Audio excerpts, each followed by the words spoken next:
Welcome to your Monday. I'm Jay Clifton Payne, aka your Mr. Monday, and this quick bit of motivation and inspiration was originally published on June the 7th, 2021. The original message goes as follows. A picture may say 1,000 words, but the words that are actually heard are very specific to the person viewing the image. Every viewer will have a different perspective.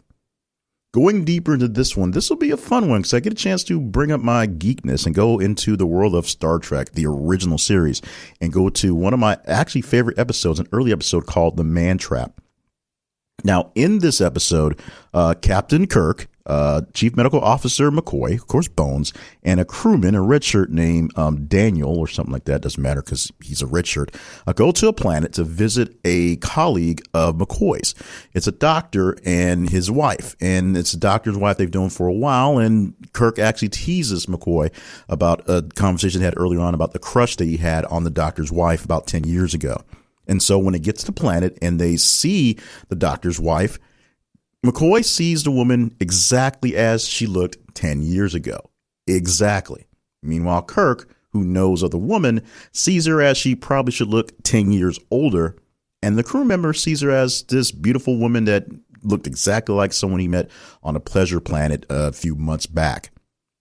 Each person saw a different perspective of the nurse, of the lady named Nancy. And they did that because Nancy was actually a monster that hypnotized them to see things and was actually killing them through their salt.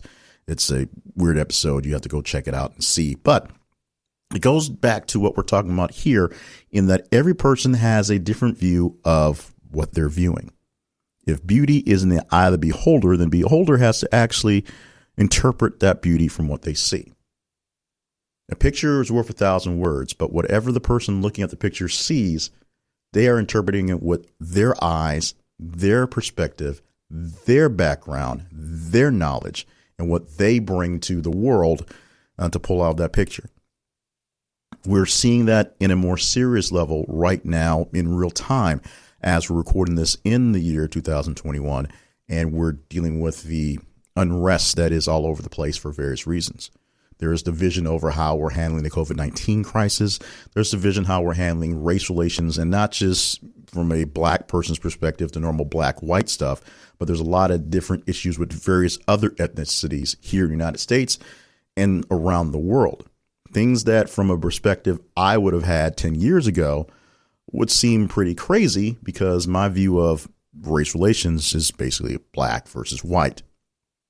Now we're seeing a bunch of different other struggles and a bunch of different other struggles in some semblance of the black and white, but in places where I never thought they would have those things, in various places in Europe, in Central and South America, where there are the same issues of color as basic as that. But I wouldn't have known that because, the internet didn't show those pictures way back then.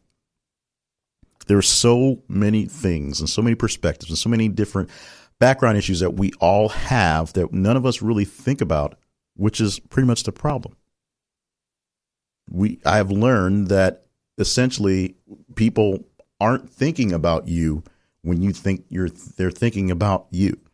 When you're worried about what someone is thinking about in their perspective of what's going on and how they're looking bad at you or you're seeing bad in their eyes, most of the times they're not literally thinking about it. They don't see it. It's not in their perspective. The biggest reason why we have these issues of just unfathomable reasons of not understanding each other is most of the times we believe that the other person believes something that they don't. They're seeing the picture in a way that we don't. We see a picture with our own lenses, our color glasses. They may be rose tinted or not. Our pure eyes, our sleepy eyes, our bad perspective, and they look at it from their own perspectives. And they're not necessarily better. They're not necessarily worse. They're just different. They're standing from different viewpoints, standing from different angles, standing from different perspectives, standing from different backgrounds, standing from different levels of knowledges, and yes, sometimes standing from alternative facts. As much as facts can't really be alternatives, apparently they are as of now. So don't get up in arms when someone does not see something the way you see it and believe there's a serious injustice being caused in the moment. In most cases, it's just a quick misunderstanding that can be alleviated with some conversation. When you talk things over while looking at that same picture and point out to different things that are there, they'll see things from a different perspective. They won't necessarily agree with you, but they will understand a better idea of how you see the picture going forward. Here's an example for sports, and I go back to sports a lot because I'm a sports fan. I manage sports radio and, have to deal with the guys who have to spend time, killing time, giving perspective and making it sound like it's actually important and not just literally killing time. You can look at a game from a different angle, and the reason why they have different players and different coaches, different people positions to point out the different aspects of what's going on is that you get the same play with a perspective from different angles. You get the coach's view on how they would have coached that team to do that. You get the offensive player's view on how they would have did that to make that work. You get the defensive player view on how they would do that to not make it advance. You get a quarterback versus a wide receiver, so you have different views on how the offense works versus an offensive lineman or a kicker. You get different people from different perspectives to give you the idea of how the same play works from their points of view. And you try not to muddle it up too much in the process. But what you do is you get different eyes for a different view of the product, different view of the picture. So if you're having problems communicating with other people, the words you're using from the pictures you're seeing, don't worry so much about the words. It is really about the viewing of the image, the pictures that they're seeing. Break it down in perspective so that the other person can see what you're seeing. Point out the things that they're not seeing, or open your eyes to the things that they say they're seeing and taking that advantage and see how it actually affects what you're doing. We are more alike than we like to think we are sometimes, but we have to actually want to put the effort to do that. We have to actually want to see a similar picture, not the most beautiful picture that we can take out of it and not care what the other people are seeing.